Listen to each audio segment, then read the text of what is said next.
Aloe vera का एक पत्ता लिया, उसको काट लिया और इसके पल्प को हमने निकाल लिया। एलोवेरा किस तरह सेव करके महफूज करके हम घर में लंबे अरसे तक के लिए रख सकते हैं, इसकी एक वीडियो मेरे चैनल पे मौजूद है, मैं उसका लिंक लगा दूँगी। सबसे पहले हमने इसका पल्प निकाला और जितना हमें इस अपनी रेमेडी के लिए चाहिए उतना हमने निकाल के इसको साइड पे रख लिया। जी, ये इस तरह निकल आएगा और दूसरी तरफ हमने जी अपना एक लेना है बहुत ब्यूटी बार, जो भी आपको पसंद हो, जो भी आपके फेस पे सूट करता है, पिंपल्स एक्ने के लिए या फिर आप फेयरनेस के लिए अगर यूज़ करते हैं, तो उसको हमने लिया। मैंने ये पियर सोप लिया था और इसको मैंने हाफ़ कटिंग कर लिया, ठीक है? मैंने हाफ़ इसीलिए किया कि पहले आप एक चीज़ कोई रेमेडी तैयार करते हैं, तो उसको थोड़ी क्वांटिटी में तैयार करके देखा करें कि अगर वो आपके चेहरे पे सूट करती है, अगर आपको वो तो फिर आप उसको दोबारा ज़्यादा क्वांटिटी में बना के रख लिया करें। मैंने हाफ़ लिया और इसको मैंने छोटी-छोटी कटिंग करके अब हम इसको डबल बॉयलर में रख के इसको पिघला लेंगे। अच्छा, डबल बॉयलर में इस तरीके से आपने रखना, पानी डाल के और चूल्हा चला के और इस तरह से हमने रख लिया। अच्छा, अब हमने जो एलोवेरा का जो पल्प निकाला था उसको हम ब्लेंड कर लेंगे। जब तक वो मेल्ट हो रहा है हम ये दूसरा काम अपना कर लेते हैं, इसको ब्लेंड कर लेते हैं। ब्लेंड करने के बाद इसकी कंडीशन कुछ इस तरह के फ्लफ़ी सा हो जाता है, ऊपर झाग आ जाती है। इसको थोड़ी देर के लिए पड़ा रहने देंगे और ये नॉर्मल हो जाएगा बिल्कुल। तो उसके बाद देखिए आज गैस चली गई। ये वही मसला हमारे मुल्क का जी, गैस चली गई और काम सारा बीच में ही रह गया। जैसे ही मैंने इसको पकने के लिए रखा, थोड़ी देर बाद ये गैस का टाइम ऑफ हो गया। तो चलिए मैंने इसको ऐसे ही छोड़ दिया और उसके बाद दोबारा जब गैस आई तो फिर मैंने काम स्टार्ट किया।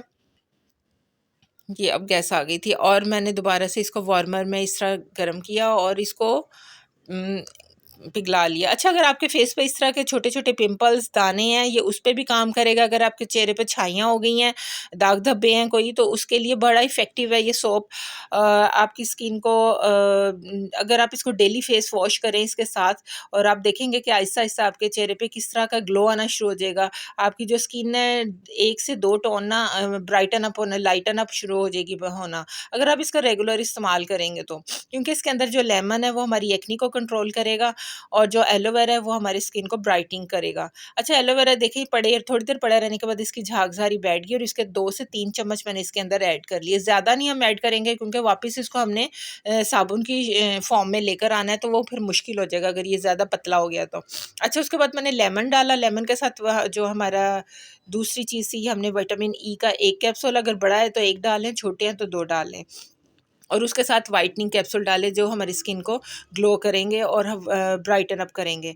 ठीक है? ये सारी चीज़ें हमारी स्किन की जौन-सी ब्राइटन अप होने के लिए और स्किन की जौन-सी प्रॉब्लम्स हैं उनको सॉल्व करने के लिए बहुत ज़रूरी हैं।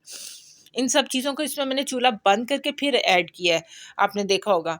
अच्छा, उसके बाद हमने कोई भी खाली क्रीम की डिब्बिया ले लेनी है, उसका एक ढक्कन है मेरे पास है, उसको मैंने थोड़ा-सा ग्रीसी कर लिया। बहुत एहतियात से आपने ये निकाल लेना है और जो डिब्बिया खाली क्रीम की डिब्बिया उसको थोड़ी-सी ग्रीस अप करना है आपने कोकोनट ऑयल से या कुकिंग ऑयल से या वैसलीन से। अच्छा, ये लेमन का एक छिलका भी बीच में बीज चला गया था मुझसे, आपने लेमन का जब डालना है ना तो उसको स्ट्रेन करके डालना है। और ये डिबिया को भी मैंने अच्छे से ग्रीस कर लिया था। आप किसी भी चीज़ से कर लें, ऑयल कोई भी कुकिंग ऑयल बेशक ले लें, अगर घर में कोकोनट ऑयल नहीं है, आलमंड ऑयल नहीं है, कोई भी ऑयल ले लें, उसके साथ ग्रीस अप कर लें ताकि हमें इसे वापस निकालने में आसानी रहे। और ये मैंने इसके अंदर फिल करके रख लिया। एक डिबिया थी क्रीम की खाली और एक उसका ढक्कन था, ठीक है? इस तरीके से हमारे 2 सोप रेडी हो जाएँगे और ये 2 सोप हमारे तकरीबन 2 हफ़्ते चलेंगे। तो इस तरह अगर आप पूरे सोप का बना लेंगे तो पूरा 1 महीने का आपका काम हो जाएगा यानी कि। अब ये देखें, इसको 6 से 7 घंटे पड़ा रहने के बाद ना इसकी ये कंडीशन हो गई थी कि ये बिल्कुल जम गया था और फ्रिज में नहीं रखा, बिल्कुल नॉर्मल टेम्परेचर पे, मैंने रूम टेम्परेचर पे इसको बाहर ही पड़ा रहने दिया था और इस तरह ये जो ना कंडीशन में आ गया था, वापस सोप की कंडीशन में आ गया था। अच्छा, मैंने बड़ी एहतियात के साथ इसको ना निकाल लिया, जिसको जैसे ही मैंने उल्टाया क्योंकि हमने इसे ग्रीस अप किया हुआ था तो इसी वजह से ना वो चिपका नहीं। और ये देखें कितना ज़बरदस्त किस्म का हमारा एक ब्यूटी बार तैयार हो गया है, सोप तैयार हो गया। अब इसके साथ आप अपना फेस वॉश करें, हैंड वॉश करें, आप पूरा बॉडी वॉश करें, बेशक आपकी स्किन पे इतना अच्छा वर्क करेगा कि आपकी स्किन को लाइटन अप, सबसे पहले तो लाइटन अप करेगा, ब्राइटन अप करेगा। आपके पिंपल्स और जो चेहरे पे निशान पड़े होते हैं ना जो उनसे छाइयों के, वो ख़त्म करने में बहुत हेल्पफुल रहेगा। और इसके साथ-साथ आप अपनी बाकी स्किन केयर भी करें, खाने में विटामिन सी ज़रूर इस्तेमाल करें, विटामिन सी के जो उनसे मास्क मैंने बताए हुए हैं वो ज़रूर इस्तेमाल करें। मैंने पिछले दिनों एक विटामिन का पाउडर घर में विटामिन सी का पाउडर बनाना सिखाया था आप लोगों को। वो मैं इसका लिंक लगा दूँगी, आप वो भी देखिएगा। और विटामिन सी के जो उनसे छिलकों का, हम किन्नू के छिलकों का और मुख्तलिफ छिलकों का पाउडर तैयार किया था, वो भी ज़रूर वीडियो देखिएगा और ज़रूर उसको भी तैयार करके रख लीजिएगा। हमारे आगे बहुत सारी रेमेडीज़ में वो काम आने वाला है। अच्छा, मैंने इस तरह आपको डेमो करके एक दिखाना था और मैंने फेस पे स्प्रे किया। वैसे तो आप वॉशरूम में जाएँ, अपने बेसिन पे खड़े होके आराम से इससे मुँह धोएँ, लेकिन मुझे ये आपको एक डेमो देना था, तो मुझे ये मैंने स्प्रे से अपने फेस को पहले गीला किया और अच्छे से साबुन को इस तरह मल लिया। अच्छा, ये नहीं कि फ़ौरन आपने साबुन लगाया और इसको जल्दी से धो लिया। थोड़ा-सा इसको अपने फेस पे टाइम देना है, 1 से 2 मिनट तक मसाज करना। और ये मेरी आँखों में कुछ चला गया, कुछ नहीं चला गया, साबुन ही की छींट चली गई है। अच्छा, चलिए, अब आपको काम तो मैंने पूरा करके दिखाना है ना। अच्छा, इसके बाद मैंने फेस वॉश किया।